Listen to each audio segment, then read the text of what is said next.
Hello students and welcome in the online session of class 7 science chapter 11 transportation in animals and plants. This is the first video of the lesson. Let us see what topics will be covered today. So we'll start with the introduction about the circulatory system, then the different parts of the circulatory system, then functions of bloods, blood vessels and the blood groups. So let's start first with the introduction part, right? As we know that transport means to carry the things from one place to another. So, as different vehicles are used to transport different things, in the same way, in the body of the organisms also, if substances have to be transferred from one place to another, then a transport system is needed. Now, in the body, nutrients are required in each and every part. Oxygen is required in each and every part. Waste products have to be circulated from one place to another, and for all this, a transport system is needed. Fine. So, this transport system may be defined as the life process in which a material is absorbed in one part of the organ of an organism and is carried to the other part in its body. Right? Whatever material is present in one part or one organ of the body, if it has to be carried out to the other part of the body, then a transport system is needed. So in animal body, these functions are carried out by an internal transport system. So in all the animals, there is an internal transport system for carrying the substances from one place to another. And that life process, that system is known as circulatory system. It is a life process. Life process means it's a very important process which is required in the body. Okay, so in all the animals there is an internal transport system which transports the materials from one organ to another organ or from one part of the body to another part, and this system which is present inside the body is known as the circulatory system. Now moving on to the next slide, let us see the circulatory system. So circulatory system is also known as the blood circulatory system. This is the main transport system which is present in human beings and other animals also. What it will carry now? It transports the food, water, oxygen, okay, and the waste products. Okay, this circulatory system in which blood is the main medium through which all the things are transported, because blood flows throughout our body.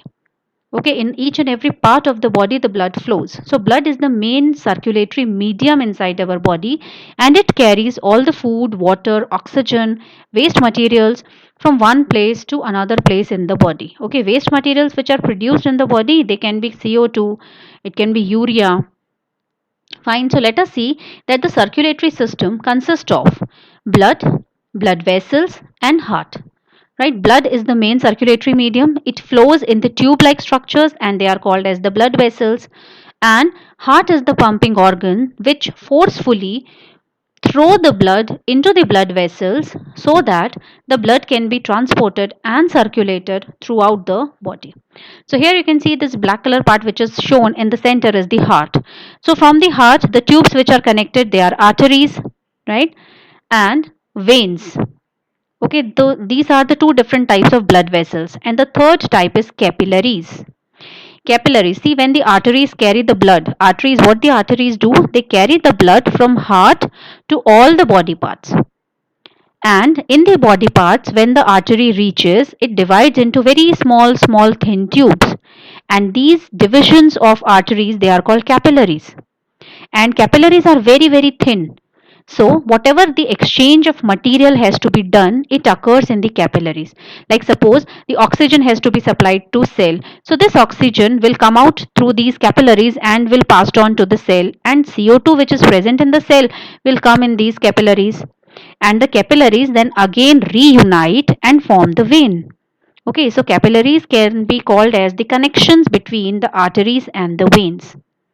So this artery carry the blood which is rich in oxygen, and veins carry the blood which is rich in CO2.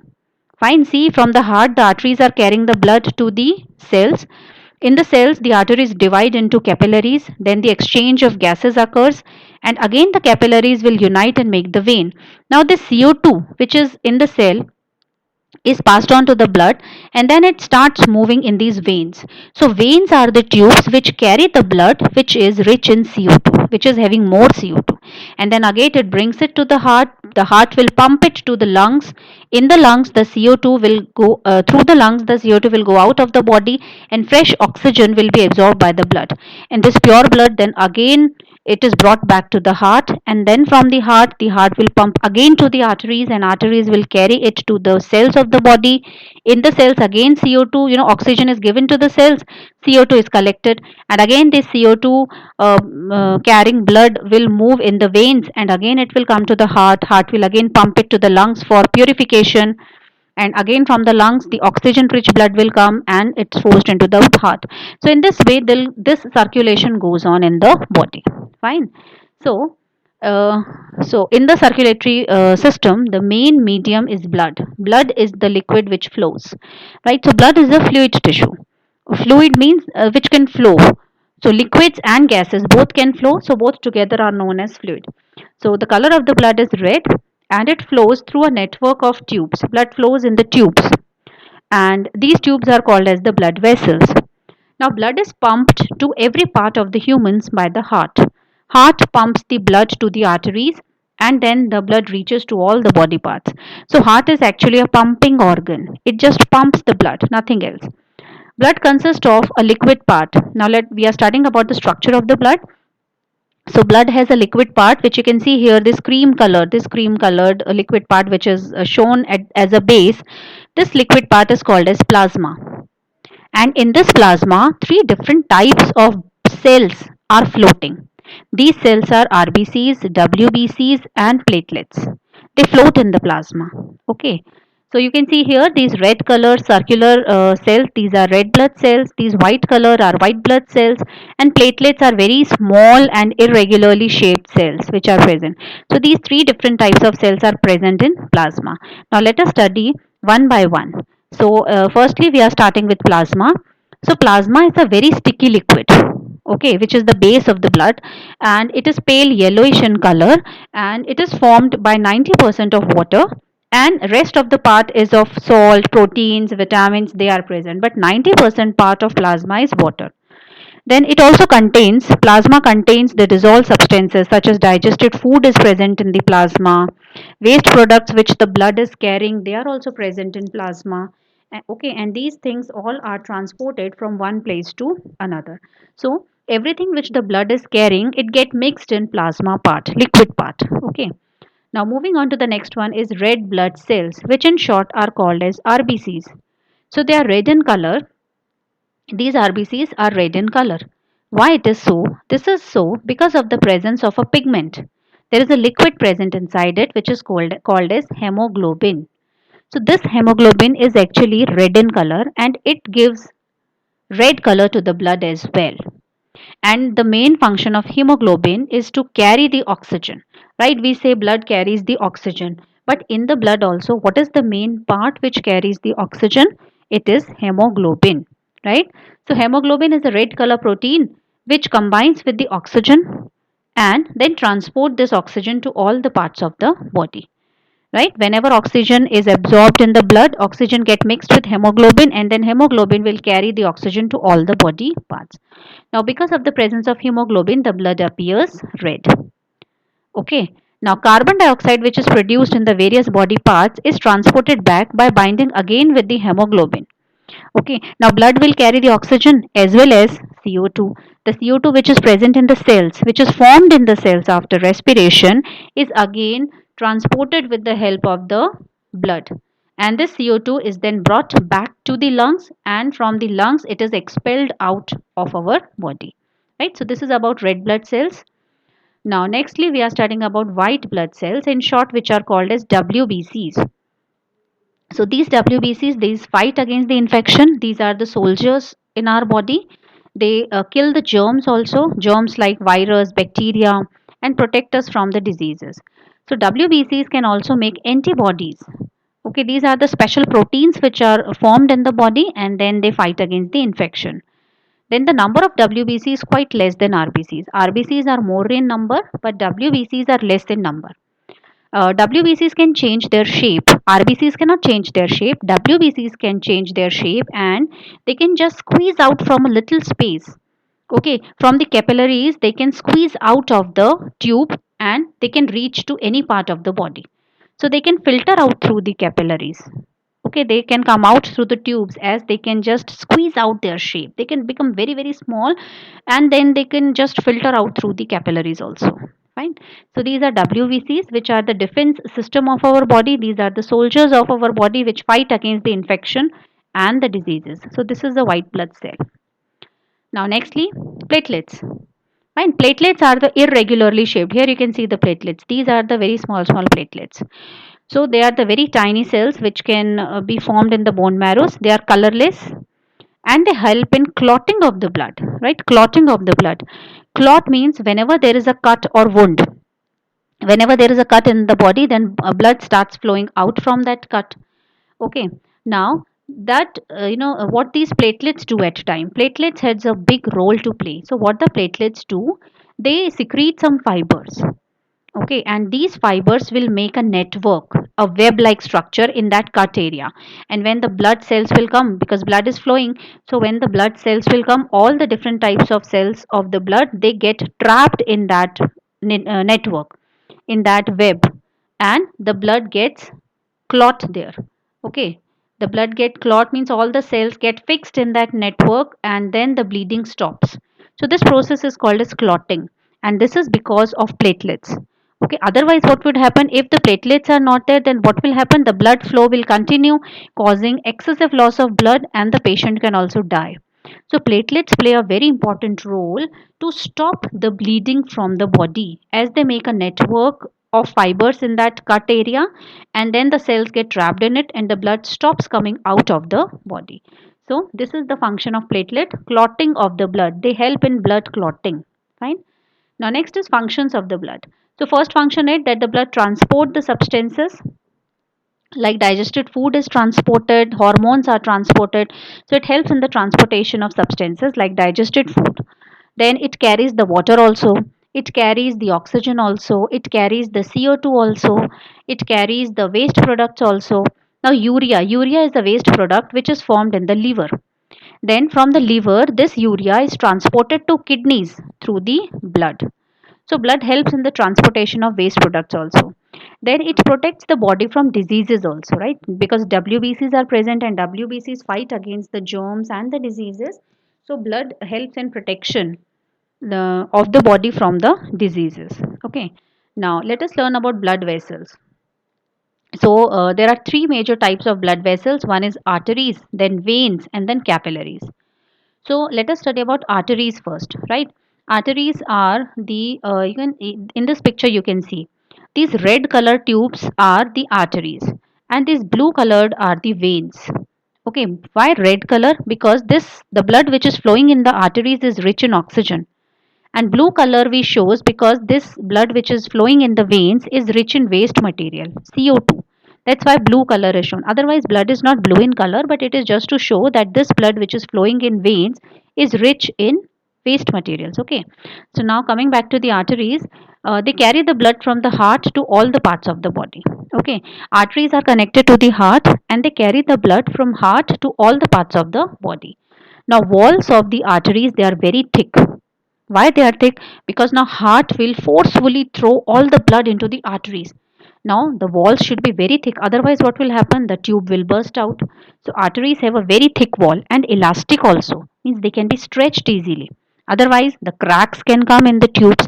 So the walls of the arteries, they are thick and elastic because the blood flows at high pressure due to the pumping action from the heart, because heart forcefully throw the blood into the arteries. So there is a great blood pressure inside the walls of the arteries.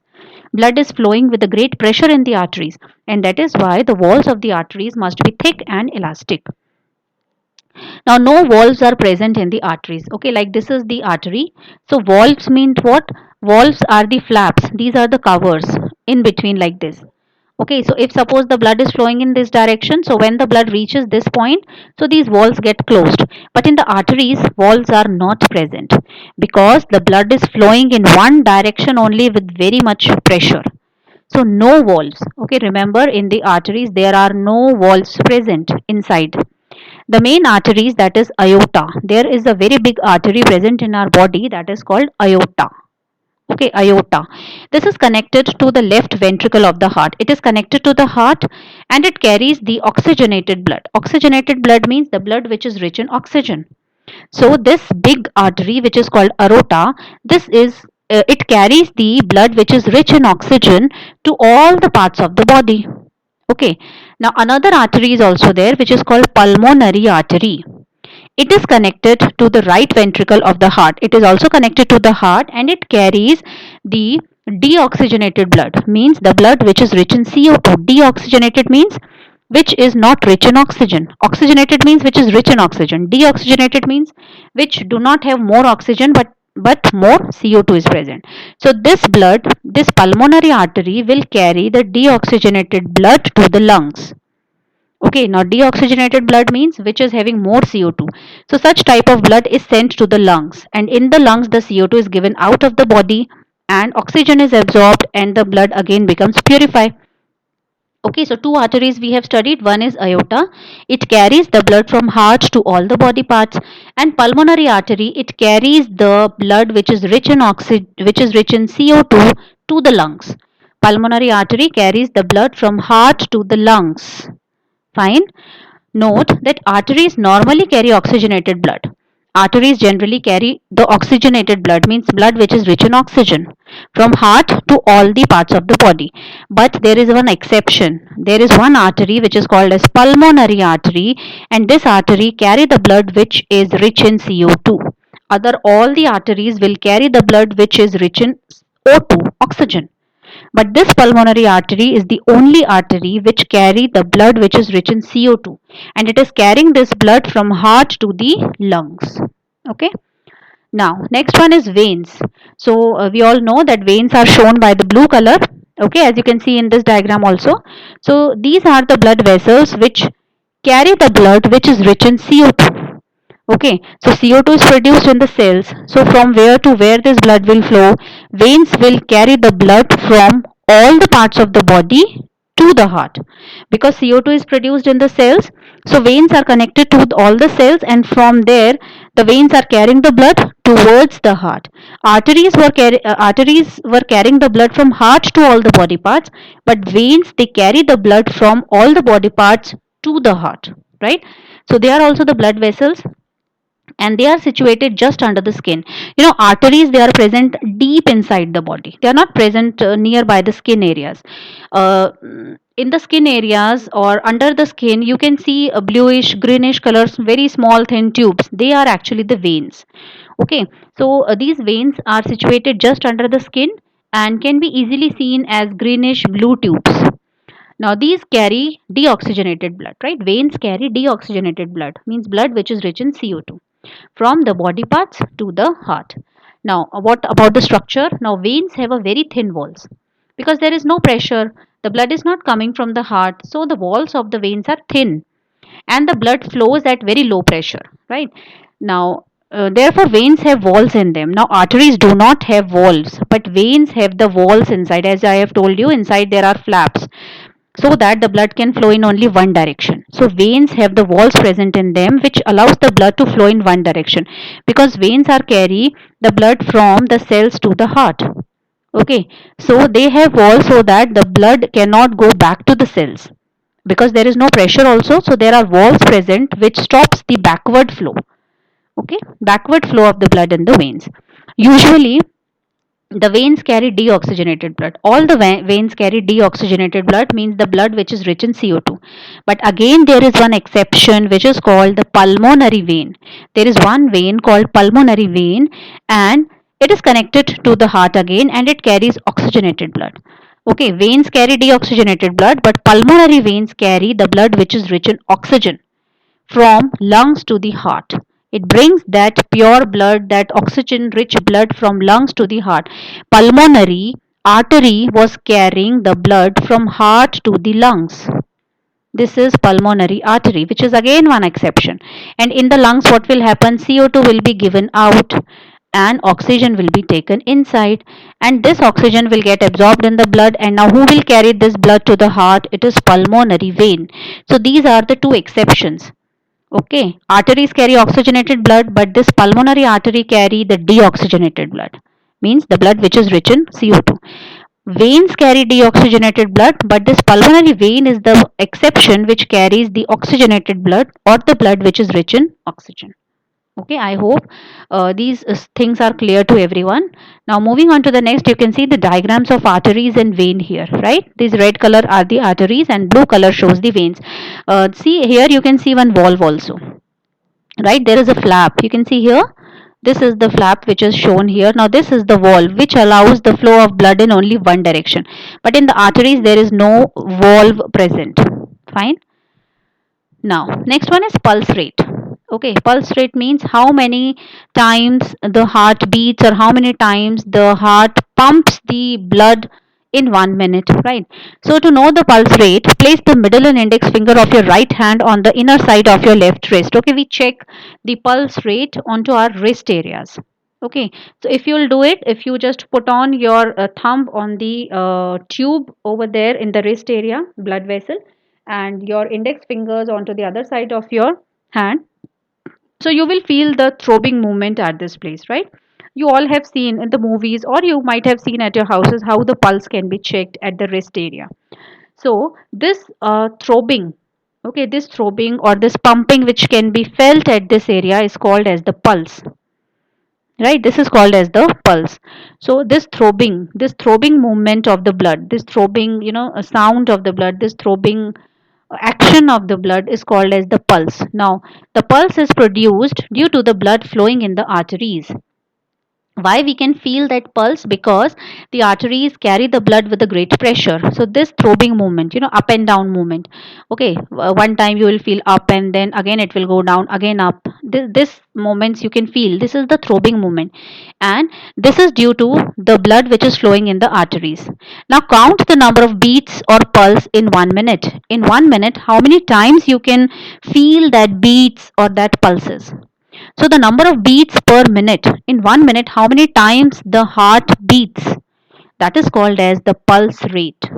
Right? Pulse rate is what? The number of beats per minute, or the number of pulses 1 minute is called as the pulse rate. At the resting phase, a normal person has a pulse rate between 72 to 80 beats per minute. Okay, if you're going to check for 1 minute, you'll feel 72 to 80 beats or pulses in a 1 minute in a normal person. Now run for about 5 minutes and again measure the pulse rate. You will notice that the pulse rate per minute will be increased because breathing gets faster, circulation gets faster after running or after exercise. So pulse rate also increases. So pulse rate means the number of times the heart beats in a minute. That is the pulse rate. And we can check it, okay, through the wrist areas. Here in the diagram you can check, okay, how the, and it can be checked under the thumb area. Here in this direction you have to just check this blood tube. Fine. The radial pulse is felt on the wrist just below the thumb areas. Okay. Now let us see the difference between the arteries and the veins. So you see, veins carry the blood from tissues of the body to the heart, whereas arteries carry the blood from heart to the tissues of the body. So this is the first difference. Veins are situated very closer to the skin, but arteries are found very deep inside the body. Veins are less muscular, but arteries are more muscular. They are more elastic and the walls are more thick in comparison to veins. And if there is no blood in the veins will collapse. The veins will get destroyed. But arteries generally remain open even if flow stops. Because arteries are more muscular, so they will not collapse, they will not damage because they are deep inside the body. But veins are present nearby the skin, and if there is no blood in the veins will collapse or damage. Okay, so in this point you can write about the thickness and thinness of the wall, that arteries have a very thick walls but veins have a very thin walls. Then in the veins valves are present and in the arteries the valves are absent. Okay, so we have come to the end of the session today. So we have learned about the circulatory system, blood, red blood cells, plasma, white blood cells, platelets, then functions of the blood. Then we studied about three types of blood vessels: arteries, veins, and capillaries. Right? Capillaries are the connections of the arteries and the veins. They are very, very thin tubes and they are found near the cells and the tissues. Okay. So this is the end. So all of you please read the lesson from your textbook and stay home, stay safe and keep learning.